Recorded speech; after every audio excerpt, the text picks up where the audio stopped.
Kaugnay ng pag-aresto sa iba pang akusado sa pork barrel scam na inisyuhan ng warrant of arrest, makakausap natin si Attorney Romulo Asis, tagapagsalita ng National Bureau of Investigation. Magandang hapon po, Attorney Asis.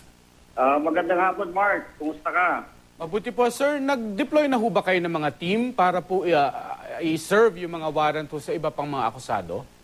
Well, meron kaming mga hinanda na mga ginagawa na hindi ko pwedeng sabihin sa iyo ngayon.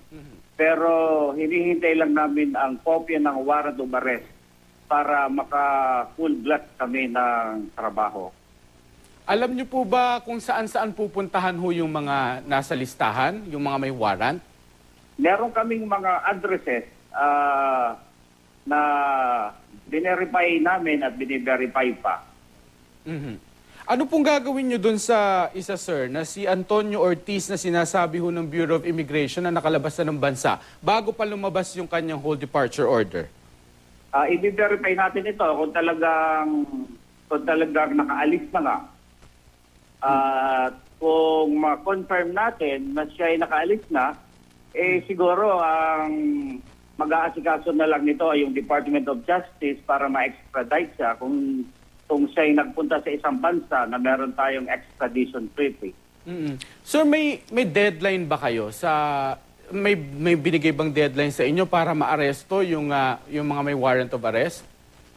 Wala naman deadline na binibigay, pero ang warrant of arrest at dapat diyan ma-serve mo sa akusado sa loob ng 10 araw at ma-return mo yung warrant of arrest sa husgado na nagpalabas no warrant of arrest.